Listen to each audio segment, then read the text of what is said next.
Hello there, friends, and welcome back to my channel. It's Amy here. Excuse me.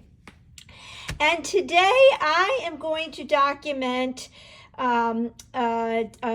experience, and it's with a photo that is not that great in quality, but it's an awesome memory. It's an awesome experience that I don't want to overlook just because the photo is not that great. So last week I had the opportunity to take my daughter to see the Niall Horan concert. She was a big One Direction boy band fan growing up, still loves them, and Niall Horan, if you don't know, is one of the band members, and he now is on tour with his solo albums. So we were able to go see that, and like I mentioned, it's not a great photo, but it's a great memory. So what you see here are a variety of products that I pulled, and what I'm going to teach you is these are actually card bases from the Mix and Match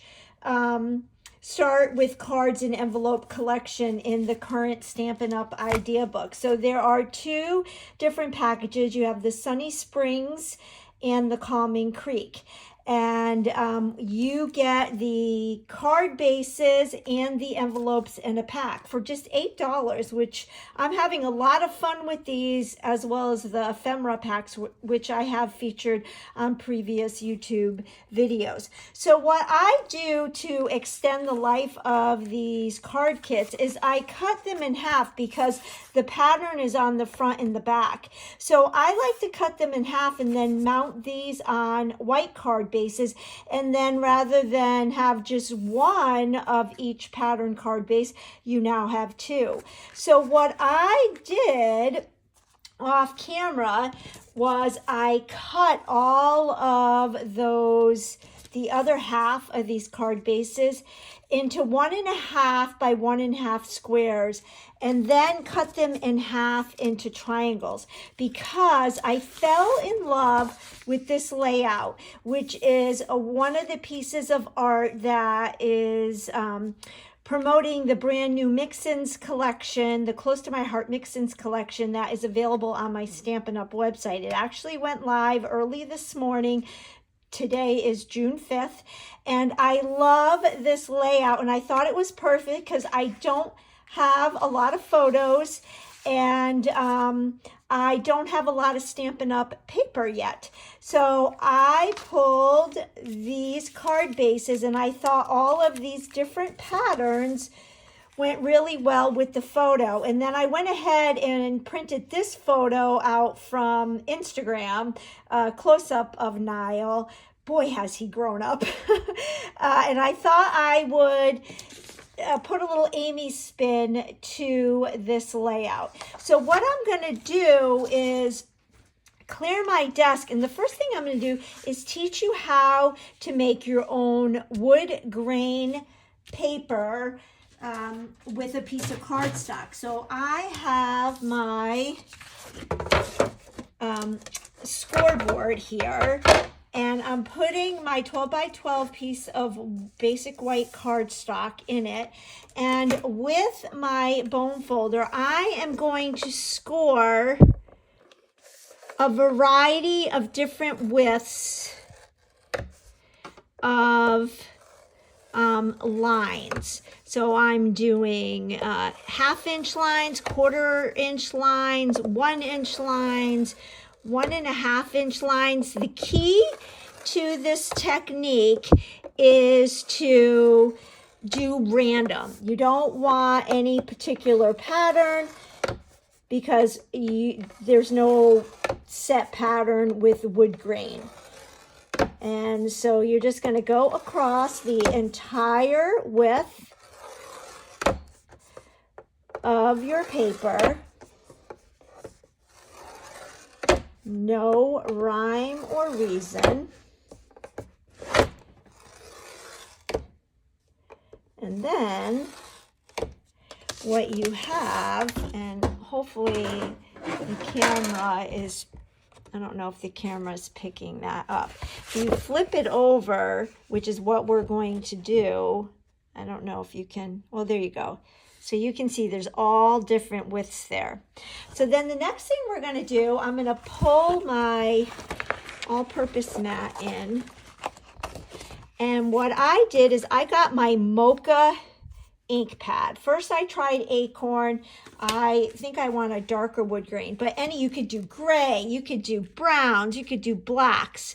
And what you're going to do is just lightly swipe. And the magic happens. Doesn't this look awesome? We now have our own wood grain paper. Super easy, and I love it. Then what you're going to want to do is wipe your all-purpose mat, and we will get started. Alrighty, so I already matted my two photos. I did an 1/8 of an inch of white daisy or basic white cardstock, and then some pretty in pink. So I double matted those. And I did want to just show you where triangles are really big. I love circles and I love triangles. So here is a page I did last summer here on Instagram where I used that whole triangle concept again, where I cut the 1.5 inch squares in half and kind of built a puzzle around the triangles. And then here is a page that I did. I apologize for the glare. It's in a page protector, where I just took the 1.5 by 1.5 inch squares and left them as squares. So there are a lot of different ways that you can use squares and triangles. What I did is I've got a 10.5 by 10.5 inch basic white cardstock square, and then I cut 1/8 of an inch larger in pine cardstock. That was a close to my heart cardstock, and wouldn't you know, I'm on camera and I run out of adhesive, so I just got to get my other runner, and I am going to adhere this to the center of that pine. I chose the pine color. All right, so I've got my matted piece here, and we're going to go ahead and adhere that now. And then it's just a matter of adhering the triangles in that pattern. And I am just going to kind of copy this layout here. So let's start.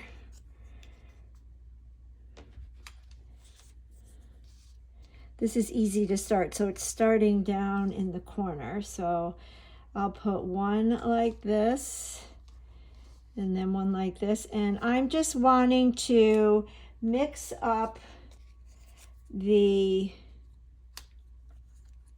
patterns and the colors. And again, this works because we're using small pieces of each of the patterns, kind of like the layout that I did last week, where I used, actually one of my viewers pointed out, I said I used 4 different patterns and I actually had used 5.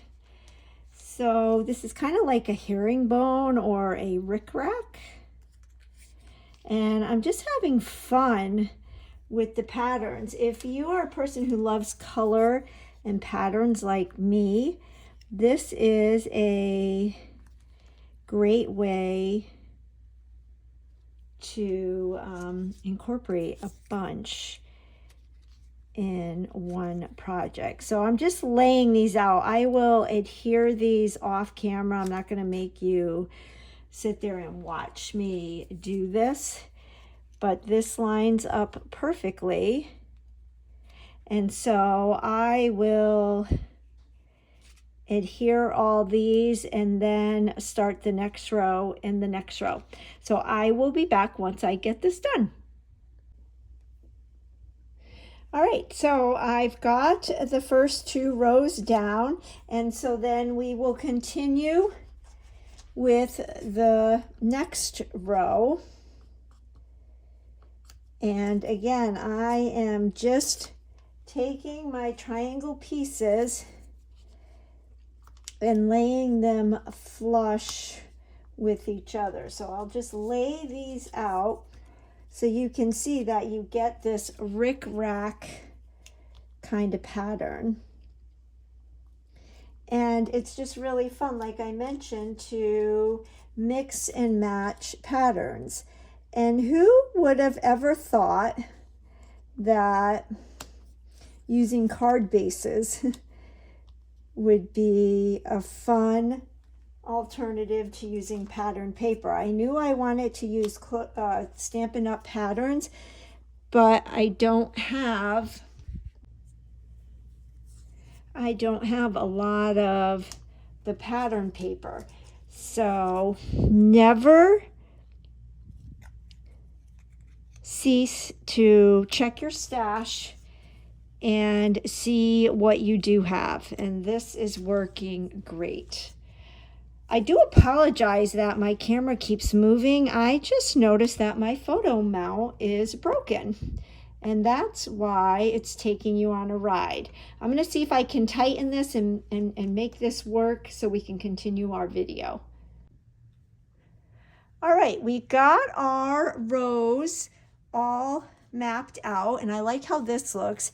And then we've got our 2 pictures. So if we look at this sketch over here, but you know what I'm thinking?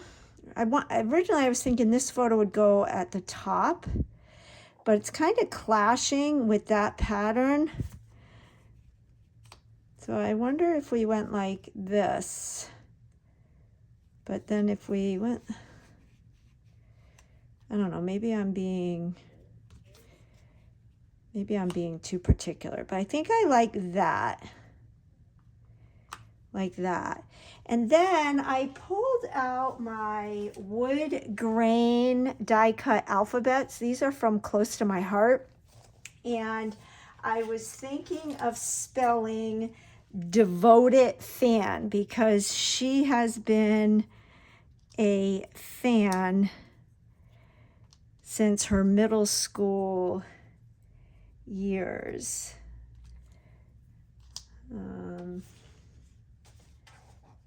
Devoted. And I could do something like this and then have fan right here. But these letters kind of get lost. So what if we took our Mocha ink, and this is going to be messy, but I was thinking of, we could sponge them or just go like this. And I'm thinking I would like that better, and then it would match that wood grain.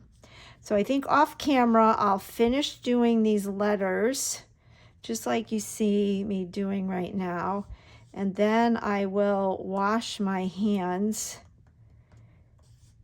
and we'll finish embellishing this layout.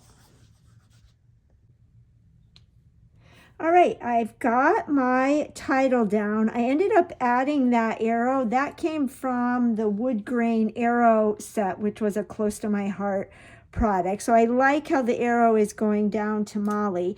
And then if you notice, I took some of these leftover strips, added a strip at the top and the bottom of that photo, and then the top here, and then here is my other strip. And this is kind of like some faux washi tape.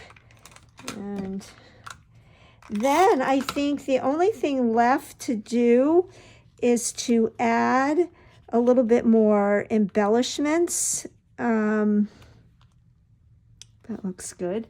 Because if we look at this sketch, you can see they use lots of dots. So I pulled out my collection of dots. I have all different colors, and I even brought the black and white, but I think because we are predominantly brown, we're not going to use black and white. I was thinking maybe the purple. So I'm just going to use the sketch kind of as a guide and add some random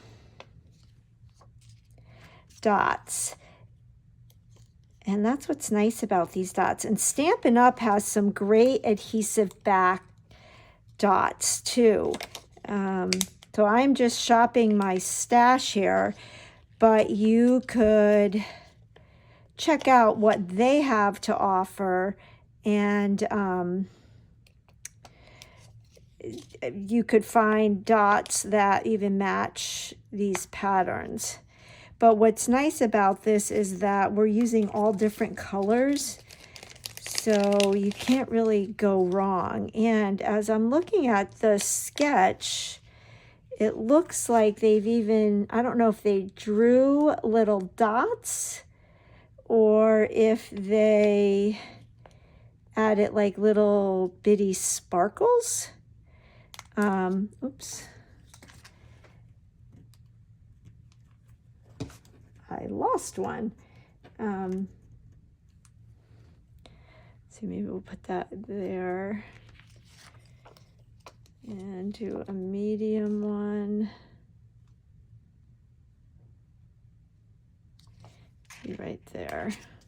I'm not going to do the banner on the sketch. I guess I could maybe do it right here, but I think I'm going to leave it. And then maybe we'll do two right here, but I've run out of purple dots. All right, I was going to use small dots, but I ran out of small ones, so we're just going to use some medium ones here, like that. And I think that this looks fine like this. Now, I did find an old Picture My Life card, and I did my journaling, and then I pulled a tab from the collection in that Mix and Match Stampin' Up! Where these card bases are. Here is a great page that shows all those card bases and how they used all those ephemera packs. But if we come, let's see if I can find the page.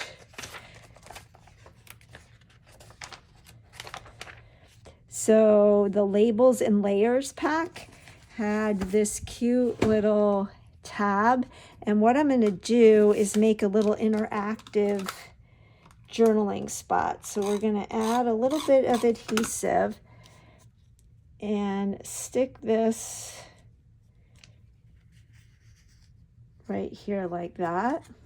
And then what I was thinking is we'll make this so this sticks out like this. And how we're going to do that is flip this over, and I'm going to get my foam tape, and I'm using the regular width, and I'm going to put a strip right here like that. So this is going to serve as a stopper, and then we'll do the same thing on the sides. And if you don't have the roll of the foam tape, you could use the Stampin' dimensionals and just put the hexagons, I think they are, and put them right up each side and down across the bottom, and that would work. But what we've more or less done is created a little pocket here so that when we flip this over, you'll be able to tell. Oh, my tea fell off. Let me get some adhesive on that.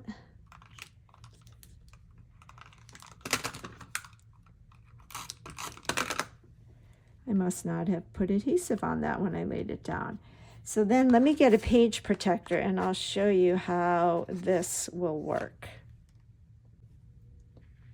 All right, so I put my page in the protector. Here is the back with the foam tape. You don't need to take that adhesive off. You don't want to take the adhesive off because you could put another page in the back. But then you flip this up, and when it lays in your album, it's going to stick up like that, and then you can just pull this up, and then the foam tape stops it. So that's a fun little way to add some more interactive to your page. So there you have it, folks. There is my page. You most certainly can document a poor quality photo. If it's something that means, if it's a story that means something to you. And when you don't have pattern paper, take a look at your card bases. Anything and everything will work. And simple shapes, triangles, circles, you name it, squares. Here again is that other page that I created with the triangles. I cut 1.5 inch by 1.5 inch squares and then just cut them apart.